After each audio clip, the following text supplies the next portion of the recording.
I mean, Lorne, 90 minutes of live television by a group of 20-year-olds who have never made anything. Okay, so this is a bit? Look, I don't get half the shit that they do. How are you all doing? Very well, Good. thanks, Steve. We're just admiring your t-shirt. Yeah. I'm going to say thank you, and I'm just saying I'm admiring your work in this. Thanks. At what point of the shoot did you guys realize, oh shit, this is going to be good? Great question. I'd probably say just hanging out with Jason before the shoot. Yeah. Have the attention to detail before we even get to town. You know, he's giving us movies to watch. He's having these movie nights. He's really breaking down the blocking. He's sending us photos of the set, from the blueprints to the wood being up to the paint being applied. He's every step of the way. And I said to myself, well, he's got it under control.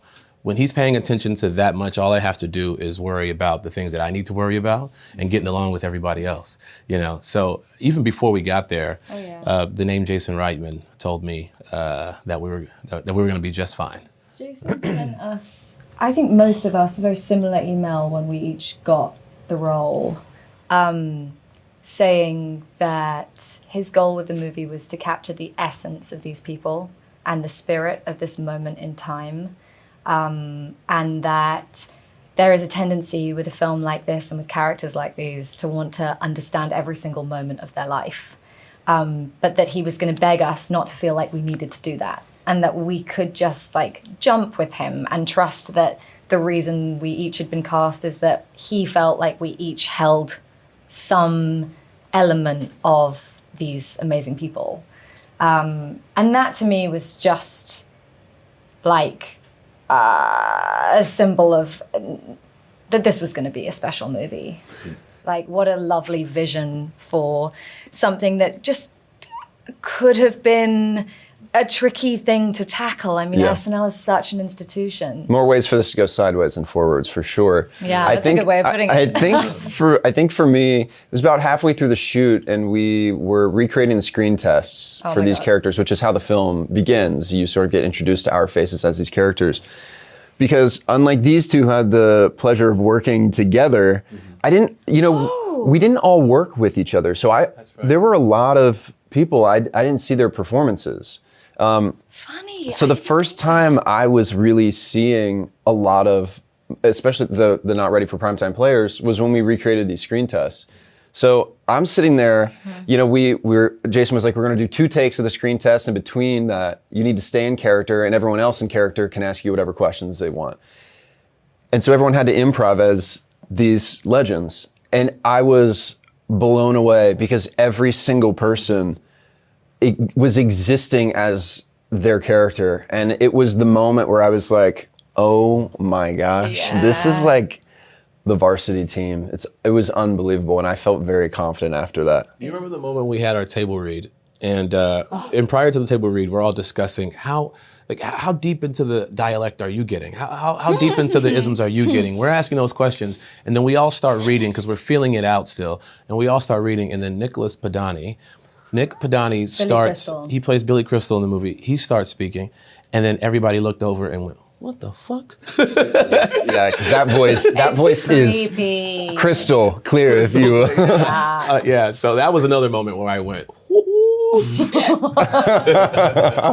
So you see the shooting schedule in front of you. What day do you have circled in terms of, I cannot wait to film this? And what day is circled in terms of how the F are we going to film this?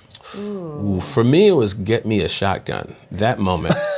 Because on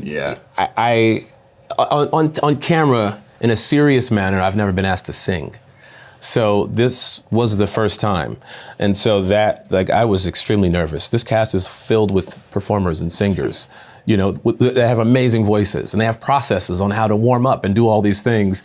And when I tell you I was shaking in my boots, I was shaking in my boots. So that I had circled just so I can prep for it and prepare for it and get the nerves out and not fuck the scene up. Sure. With John Batiste band behind you. Jesus. And everyone watching. Yeah. I was like, Jason, why do you have to block it this way?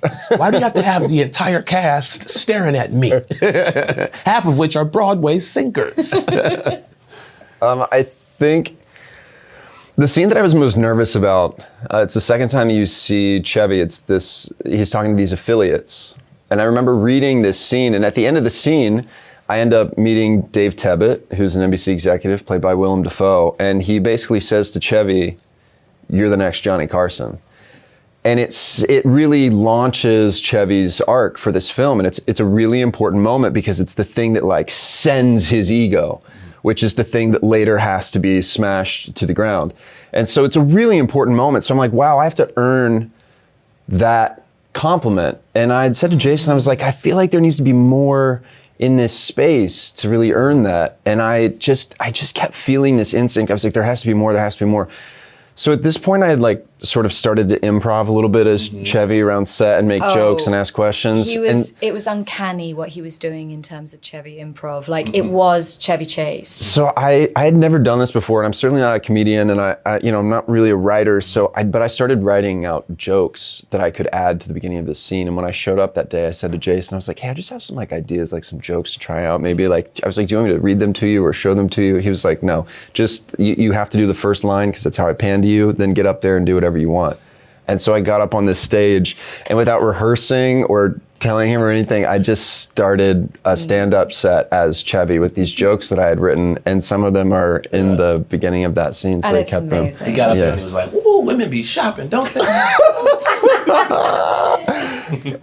For me, there was two, but I'll keep it short. The construction workers sketch, where the ladies of SNL have a wonderful time objectifying Dan Aykroyd in a pair of short shorts.